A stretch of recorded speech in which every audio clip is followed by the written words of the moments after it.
Hello friends. आज फिर से स्वागत है आपका हमारे यूट्यूब चैनल में। आज हम सांपों और पक्षियों के बारे में पढ़ने वाले हैं। ये टॉपिक सीटेट एग्ज़ाम के लिए बहुत ज़्यादा महत्वपूर्ण है, क्योंकि यहाँ से आपको एग्ज़ाम में प्रश्न देखने को मिलते हैं। और प्रश्न ये उठता है कि किस प्रकार के प्रश्न पूछे जाते हैं इस टॉपिक से। तो देखिए, पक्षी की अगर बात करेंगे तो पक्षियों की चोंच के आधार पर, उनके घोंसलों के आधार पर या उनकी हरकतों के आधार पर प्रश्न पूछे जाते हैं। सांपों में इस प्रकार प्रश्न पूछे जाते हैं कि कौन से जहरीले सांप हैं, उनके विषदंत कैसे होते हैं, इस प्रकार के प्रश्न पूछे जाते हैं। तो आज वो सारे टॉपिक हम लोग क्लियर करने वाले हैं, पहले थ्योरी से और फिर एमसीक्यूज फॉर्म में। तो चलिए स्टार्ट करते हैं। वीडियो लास्ट तक जरूर बने रहिएगा, वीडियो काफ़ी इंटरेस्टिंग होने वाली है। तो पहले हम शुरू करते हैं सांपों से। सांप देख लीजिए कितने प्रकार के होते हैं। पहले हम सांपों के कुछ बारे में बात करेंगे। सांप आवाज़ सुन नहीं सकते हैं, लेकिन केवल अपनी त्वचा के माध्यम से कंपन महसूस करके प्रतिक्रिया करते हैं। तो जो लोग कहते हैं कि हम बीन बजाकर सांप निकाल देते हैं, तो वो एकदम गलत है, क्योंकि सांप कभी सुन नहीं सकते हैं, वो सिर्फ देख सकते हैं। तो बीन जिधर घूमती है तो उस तरफ वो देखते हैं, आकर्षित होते हैं, और बाकी वो चीज़ों को सुन नहीं सकते हैं। उनके पास बाहरी कान नहीं होते हैं, वो केवल भूमि का कंपन महसूस करते हैं। हमारे देश में जितने प्रकार के सांप पाए जाते हैं, उनमें से केवल 4 प्रकार के सांप ऐसे हैं जो कि जहरीले होते हैं। ये टॉपिक बहुत ज़्यादा इंपॉर्टेंट है, ये आप नोट कर लीजिएगा कि उनमें से केवल 4 प्रकार के सांप हैं जो जहरीले होते हैं। उनका नाम क्या क्या है? सबसे पहला नाम है कोबरा, काफ़ी ज़्यादा जहरीला होता है, भारत का दूसरा सबसे जहरीला सांप है कोबरा। उसके बाद है कॉमन क्रेथ, ये सबसे ज़्यादा जहरीला सांप है अपने भारत का। तो कॉमन क्रेथ, कोबरा और रसल वाइपर, इसको दुबोइया नाम से भी जाना जाता है। और 100 स्केल्ड वाइपर भी होता है, जो कि बहुत ज़्यादा जहरीला होता है। तो कुल ये 4 सांप हैं जो कि हमारे भारत में पाए जाते हैं, जो जहरीले हैं। अगर हम बात करेंगे जो जहरीला नहीं है, तो हमारे देश में बहुत प्रसिद्ध है, जिसको हम लोग पाइथन बोलते हैं या अजगर बोलते हैं। तो वो नहीं जहरीला होता है, वो तोड़कर निगल कर हड्डियों को खाता है, अपना भोजन बनाता है। अब बात करेंगे विषदंतों की। तो एक सांप के 2 खोखले दांत होते हैं, जिन्हें हम विषदंत कहते हैं। जब यह काटता है तो जहर विषदंत से होते हुए व्यक्ति के शरीर में प्रवेश करता है। सांप के काटने की एक ही दवा होती है, जिसको एंटीवेनम कहते हैं, जो कि सांप के जहर से ही बनता है और हर सरकारी अस्पतालों में उपलब्ध रहता है, ताकि गांव में जिसको भी सांप काट लेता है तो आप लोग तुरंत सरकारी अस्पताल जाइए, किसी भी झाड़ फूक और किसी चक्कर में नहीं पड़ना चाहिए। वो उसका एंटीवेनम होता है, जो उसी के जहर से बना होता है, वही उसका जहर निष्क्रिय कर देता है। सांप देखिए किसानों का मित्र होता है, क्योंकि ये चूहे खाता है, क्योंकि चूहे फसल बर्बाद करते हैं किसानों की, वो सब फसल खा लेते हैं, इसलिए सांपों को किसान का मित्र भी कहा जाता है। एग्जाम में क्वेश्चन ऐसे भी बन जाता है कि किसे किसानों का मित्र कहा जाता है, तो ऑप्शन में चूहे, चिड़िया, सांप ऐसे दे दिया जाएगा। तो सांपों, किसानों के मित्र सांप होते हैं। अब हम क्वेश्चंस देख लेते हैं, सांपों से कैसे क्वेश्चंस आपके सीटेट एग्जाम में पूछे गए थे। ये सारे क्वेश्चंस पूछे जा चुके हैं आपके सीटेट एग्जामिनेशन में। पहला है, निम्नलिखित में से भारत में मिलने वाला कौन सा सांप जहरीला नहीं है? तो अभी हमने बात की है, रसल वाइपर देखिए जहरीला होता है, 100 स्केल्ड वाइपर भी जहरीला होता है, कॉमन क्रेथ भी बोला है सबसे ज़्यादा जहरीला होता है, लेकिन जो आपका रॉक पाइथन होता है जहरीला नहीं होता है। तो करेक्ट आंसर हो जाएगा भारतीय शैल अजगर, जिसको पाइथन कहा जाता है। तो सरल से प्रश्न पूछे जाते हैं, आप हमारा वीडियो देखते रहिए, आपका एक भी सवाल गलत नहीं होगा, ये मेरा आपसे वादा है। आगे बढ़ते हैं, सांप के जहरीले दांतों को क्या कहते हैं? अभी हमने बात किया है। तो सांप के जहरीले दांतों को फैंग कहते हैं या विषदंत कहते हैं। 2 खोखले दांत होते हैं, आप यहाँ से देख सकते हैं, जिनमें से जहर निकलता है। आगे की ओर चलते हैं, उससे पहले जिन भी बच्चों का पेपर है सीटेट का, वो लोग ये बुक फॉलो कर सकते हैं, काफ़ी अच्छी बुक है। इसमें टॉपिक वाइज चीज़ें दे रखी गई हैं, और अभी तक के ईवीएस के जितने भी प्रश्न पूछे जा चुके हैं वो यहाँ पर भी मेंशन है। डिस्क्रिप्शन बॉक्स में आपको लिंक मिल जाएगा, आप यहाँ से देख सकते हैं, काफ़ी सारे टॉपिक्स यहाँ से पूछे जा रहे हैं। आगे बढ़ते हैं, अब हम चिड़ियों के बारे में पढ़ेंगे, कितने प्रकार की चिड़िया होती हैं, घोंसले किस प्रकार के बनाते हैं, चोंच कैसी होती है, सारी चीज़ें हम लोग जानेंगे। तो ये टॉपिक बहुत ज़्यादा इंपॉर्टेंट है, इसको थोड़ा सा ध्यान से देखेंगे। पक्षियाँ विभिन्न प्रकार के अलग अलग होते हैं, उनकी विशेषताएं भी अलग अलग होती हैं। सभी की अलग अलग चोंच होती है, गर्दन होती है, आँखें होती हैं इत्यादि, इनकी हरकतें भी अलग अलग होती हैं। जैसे पहले हम मैना के बारे में बात करेंगे, जो आपके एग्जाम में पूछा जाता है, अधिकांश प्रश्न मैना से पूछे जाते हैं। मैना पक्षी तिलियर परिवार की प्रजाति है। मैना को बात करने और किसी भी आवाज़ की नकल करने की क्षमता के लिए जाना जाता है। तो आपसे सवाल पूछा जा सकता है एग्जाम में कि किसी की भी आवाज़ नकल करने में किसकी क्षमता है, कौन सा पक्षी जाना जाता है नकल करने के लिए, तो उसका सही उत्तर हो जाएगा मैना। आप मैना को देख सकते हैं, ये मैना है। इसका आकार मध्यम वर्ग का होता है। इसकी जो टांगे होती हैं ये देखिए काफ़ी ज़्यादा मजबूत होती हैं। तो आगे इनके बारे में जानते हैं। भारत में इन्हें मैना के नाम से जाना जाता है।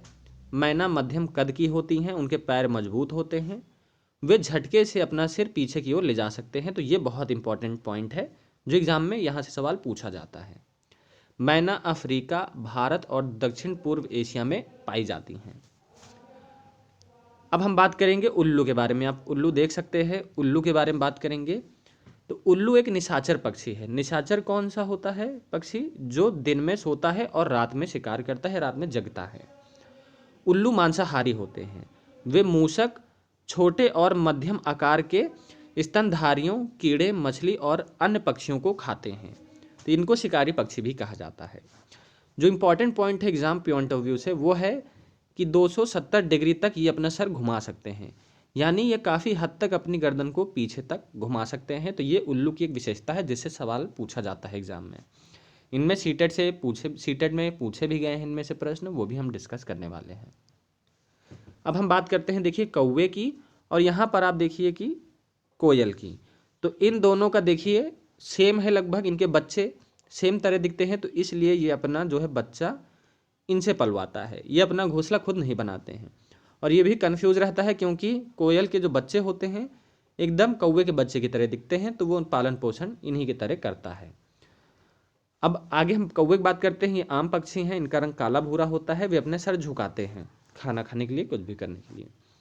अब कोयल की अगर हम बात करेंगे तो ये भारत के कोयल पक्षी हैं। कोयल इसलिए इनका नाम पड़ा है क्योंकि ये अपने मधुर गीत के लिए जाने जाते हैं। वे अन्य पक्षियों के घोंसले में अंडे देती हैं। इनका रंग काला और नीला होता है। ये अपनी गर्दन को काफ़ी हद तक पीछे नहीं ले जा सकते हैं। तो ये अपनी गर्दन को पीछे नहीं ले जा सकते हैं, याद रखिएगा। कोयल कभी भी अपना घोंसला नहीं बनाते हैं, ये इंपॉर्टेंट पॉइंट है। यह कौवे के घोंसले में अपना अंडा देती हैं, तो कौवे इनके बच्चों का पालन पोषण करता है। अब जो इंपॉर्टेंट पॉइंट है वो है इनकी चोंच से। इनकी चोंच से प्रश्न पूछे जाते हैं। तो देखिए अलग अलग जो पक्षी होते हैं उनकी अलग अलग चोंच होती है, उनके भोजन ग्रहण करने के आधार पर। जैसे ऐसी चोंच आप देखेंगे बहुत ही नुकीली होती है, लंबी होती है, क्योंकि इसमें मिट्टी से कीड़े निकाल कर खाती हैं चिड़िया। यहाँ आप देख सकते हैं कि ये कीड़े खाने के लिए इनकी चोंच होती है, छोटी और लंबी। ये छोटी चोंच होती है जो कि दाना खाते हैं, बीजे खाते हैं। तो जैसे गौरैया हो गई। आप यहाँ देख सकते हैं कि ये मछली पकड़ने के लिए चोंच ऐसी होती है। ये फिल्टर फीडिंग होती है। जैसे हंसों को आपने देखा होगा, इनकी चोंच चौड़ी होती है क्योंकि इनमें जो है पानी और जो आपका खाना होता है वो अलग होता है। तो इनके लिए फिल्टर फीडिंग की ऐसे होती है। नेक्टर फीडिंग जैसे कि ऐसी चोंच होती है नुकीली और मुड़ी हुई, जिससे कि फूलों से ये लोग रस निकाल सके पक्षी। तो उनके भोजन करने के आधार पर ही उनकी चोंचों का निर्माण हुआ है। अब हम जानते हैं जो आपसे एग्जाम में पूछा जा सकता है। यहाँ आप चील को देख सकते हैं, इनकी चोंच मुड़ी हुई और नुकीली होती है ताकि ये चीर फाड़ कर सकें। तो चलिए हम आगे बात करते हैं। उससे पहले निस्यंदन प्रणाली आप जान लीजिए ये क्या होती है, बहुत ही महत्वपूर्ण है, एग्जाम में प्रश्न पूछ लिया जाता है। निस्यंदन प्रणाली वो होती है जो एक आहार प्रणाली है, जो पक्षियों में आहार प्रणाली है जो पाई जाती है।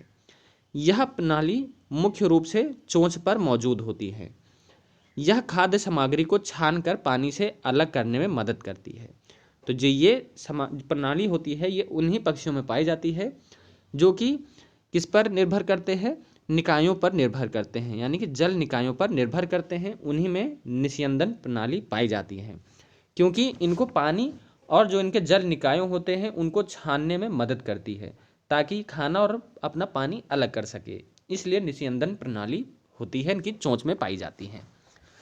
छानने के उद्देश्य से पक्षियों की चोंच मुख्य रूप से सपाट और चौड़ी होती है। याद रखिएगा कि जो भी छानने के उद्देश्य से जिनकी चोंच बनी होती है उनकी चोंच कैसी होती है, सपाट होती है और चौड़ी होती है। जैसे हंस की चोंच आप देखिए, अभी हमने दिखाया था। ये पक्षियों के कुछ उदाहरण हैं जिनकी चोंच में निस्यंदन प्रणाली होती है, जैसे कि हंसावर हो गए, बत्तख हो गए, और आपका यहाँ पर देख सकते हैं हंस हो गया। तो आप ये देख सकते हैं जो भी जलीय या जल निकायों पर निर्भर करती हैं उन्हीं में निस्यंदन प्रणाली पाई जाती है। अब हम बात करते हैं, देखिए राजहंस की। ये हंस हैं, इनकी हम बात करेंगे। इनकी आप चोंच देख लीजिए, सपाट और चौड़ी होती है क्योंकि इनमें निस्यंदन प्रणाली मौजूद होती है। हंसावर की बात करेंगे, इनके पास सपाट और चौड़ी चोंच होती है। वे जल निकायों पर भोजन करते हैं। वे मुख्य रूप से शैवाल और छोटे क्रस्टेशियाई खाते हैं, इसलिए उनकी चोंच पर मौजूद निस्यंदन प्रणाली होती है, जिस तरह वो भोजन के प्रयोजनों के लिए पानी से निस्यंदन करने में मदद करती है। आगे चलते हैं। आप ये चिड़िया देख सकते हैं, इसको रॉबिन चिड़िया भी कहते हैं। ये रॉबिन चिड़िया या यूरोपीय छोटी चिड़िया कहा जाता है। इसको आप फिर से देख लीजिए, ये काफ़ी छोटे आकार के होते हैं, कीड़े मकोड़े खाते हैं। इनकी चोंच मुख्यतः पतली और सीधी होती है। वे कीड़े खाते हैं, जो कीड़े खाते हैं उनकी चोंच कैसी होगी, पतली और सीधी होगी। इसलिए उन्हें अपने भोजन के उद्देश्यों के लिए किसी निस्यंदन प्रणाली की आवश्यकता नहीं होती है, क्योंकि ये कीड़े मकोड़े खाते हैं जो धरती पर रहते हैं। इनको जल निकायों से कोई मतलब नहीं है। अब हम बात करेंगे तोतों की, यानी मकाओ की, जिनकी चोंच आप देखेंगे कि मुड़ी हुई होती है, चौड़ी होती है, क्योंकि इनको जो है कोई भी नट्स होते हैं इनको फोड़कर खाना रहता है, तो इनकी चोंच उसी आधार पर बनी होती है। इस प्रकार के प्रजातियों की छोटी और घुमावदार चोंच होती है। यह अपने भोजन के प्रयोजनों के लिए नट और फलों को तोड़ने में मदद करती है। तो कोई भी, ये लोग ज़्यादातर फल खाते हैं, तोतों को आपने देखा होगा, तो इसलिए इनकी चोंच मुड़ी हुई और छोटे आकार की होती है, जिससे ये अपने फलों को तोड़ सकें, नट को तोड़ सकें और उसमें से मटेरियल निकाल कर खा सकें। इसलिए इन्हें भी निस्यंदन प्रणाली की आवश्यकता नहीं होती है। अब ये तो चिड़िया आप लोग जानते ही होंगे जो अब विलुप्तता के कगार पर है, जिसका नाम है गौरैया। गौरैया इस प्रजाति की छोटी शंकु के आकार की चोंच होती है। ये मुख्य रूप से बीज खाते हैं। इस प्रजाति में भी निस्यंदन प्रणाली की आवश्यकता नहीं होती है। ये घोंसला कैसे बनाते हैं, जैसे गौरैया और कबूतर होते हैं, ये अलमारी के ऊपर, शीशे के पीछे, कहीं भी किनारे, इनको जहाँ जगह मिल जाती है ये अपना घोंसला बना लेते हैं। अब हम बात करते हैं, इंपॉर्टेंट टॉपिक है जो इनके घोंसलों के बारे में। अलग अलग प्रजाति की चिड़ियाँ अपना अलग अलग घोंसला बनाती हैं। कोयल की तो बात हम कर चुके हैं, वो अपना घोंसला ही नहीं बनाता है। चील को आप देख सकते हैं, बहुत ही ऊंचाई पर ये घोंसला बनाता है। ये एक विशेष प्रकार का घोंसला बनाते हैं, इनके बारे में भी बात करेंगे, जो दो पत्तों को मोड़कर बनाते हैं। इनसे क्वेश्चन पूछा जाता है तो हम बात करने वाले हैं। जैसे डव कैक्टस, जो डव चिड़िया होती है, क्या करती है, कैक्टस के पौधे या मेहंदी की बाढ़ के कांटों के बीच अपना घोंसला बनाते हैं। तो डव याद रखिएगा, ये कांटों के बीच में, जहाँ जिस पेड़ पे कांटे होते हैं उन्हीं पर अपना घोंसला बनाते हैं ताकि ये सुरक्षित रहें। गौरैया कबूतर की बात हम लोग कर चुके हैं, शीशे के पीछे, किनारे, कहीं भी अपना घोंसला बना लेते हैं। अब हम बात करते हैं कि बारबेट या कॉपर स्मिथ पक्षी, यह एक पेड़ के तने में एक छेद करके अपना घोंसला बना लेते हैं। आपने देखा होगा कि पेड़ के तने में ये लोग छेद कर लेते हैं अपनी चोंच से, उसी में अपना घोंसला बनाते हैं, जैसे कि तोते रहते हैं। दार्जिन पक्षी एक झाड़ी के दो पक्षियों के, तो दार्जिन पक्षी याद रखिएगा, बहुत इंपॉर्टेंट है, दो पत्तियों को एक साथ सिलाई करके अपना घोंसला बनाते हैं और अपनी तेज चोंच का उपयोग करती हैं। यह अपने द्वारा बनाए गए पत्तों की तह में अंडे देती हैं। तो जो इन्होंने दो पत्तों को सिल कर बनाया होता है उसी में ये अपना अंडा देते हैं। अब हम बात करते हैं शकोरघरा का, या तो सनबर्ड चिड़िया जो होती हैं, ये जो है काफ़ी छोटे आकार, ये छोटे और झाड़ियों के, जो आपने देखा होगा कि जो पेड़ होते हैं, ये पेड़ मान लीजिए, तो इनकी जो तने होते हैं इनमें अपना घोंसला बनाते हैं, जो ऐसे घोंसले इनके लटकते रहते हैं, जो हल्के होते हैं काफ़ी, तो ये अपने घोंसले ऐसे ही बनाते हैं। आगे और जानते हैं इनके बारे में। टेलर बर्ड वही है अभी जो हमने आपको बताया है, दार्जिन पक्षी या टेलर बर्ड, ये झाड़ियों के दो पत्तों की सिलाई करके अपना घोंसला बनाते हैं, उनकी तह में अंडे देते हैं। सनबर्ड के बारे में भी हमने अभी बात करी है, जो एक छोटे पेड़ या झाड़ी की शाखा से लटकता है, तो उसके बारे में भी बात करेंगे। रॉबिन अपना घोंसला नरम टहनियों, जड़ों, ऊन गाइस, बालों और रुई के साथ जमीनी स्तर पर किसी पेड़ की निचली शाखाओं पर यह कभी कभी शीर्ष पर बनाता है। यानी टहनी, जड़ें, बाल, रुई, जो भी चीज़ इनको मिल जाती है उनसे ये अपना घोंसला बना लेते हैं। अब चलिए हम प्रश्न करते हैं तो सारी चीज़ें आपको क्लियर होंगी। अपनी गर्दन को झटके से आगे पीछे कौन कर सकता है? तो इनकी हम बात कर चुके हैं। मैना होती है जो अपनी गर्दन को झटके से आगे पीछे कर सकती है, हम इसके बारे में बात कर चुके हैं। इसका आकार कैसा होता है? छोटा मध्यम आकार होता है, टांगे मजबूत होती हैं। आगे बात करते हैं कि पक्षियों की उस प्रजाति का नाम क्या है जिसमें नर पक्षी उनके सुंदर घोंसले बनाते हैं और मादा पक्षी उनमें से केवल एक घोंसला चुनती है और उसमें अंडे देती है। तो आप ये देख सकते हैं कि ये नर पक्षी है, ये बहुत ही सुंदर घोंसला बनाता है अपनी मादा के लिए। तो मादा इसमें से एक घोंसला चुन लेगी और जिसमें रहेगी उसमें ही अंडा देगी। तो इसका नाम क्या है? बाया वीवर है। इसका करेक्ट आंसर हो जाएगा बाया वीवर। आगे चलते हैं। अपनी गर्दन को पीछे तक घुमा सकने वाला पक्षी कौन सा है? तो अभी हमने बात करी है उल्लू है, जो 270 डिग्री तक अपना गर्दन पीछे घुमा सकता है, यानी काफ़ी हद तक पीछे घुमा सकता है। तो सही उत्तर इसका उल्लू हो जाएगा।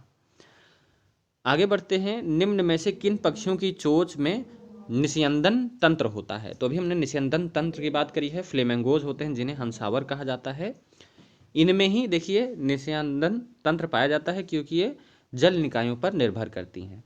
रॉबिन पक्षी कीड़े मकोड़े खाता है, मक्यो फल फ्रूट खाते हैं, गौरैया आपके बीजे खाती हैं जैसे आपका गेहूं हो गया। निम्नलिखित में से कौन सा पक्षी घोंसला नहीं बनाते हैं? तो इनके बारे में भी हम बात कर चुके हैं। तो कोयल होती हैं, ये कौवे के घोंसले में अपना अंडा देते हैं, वहीं पर जाके इनके बच्चे पलते बढ़ते हैं।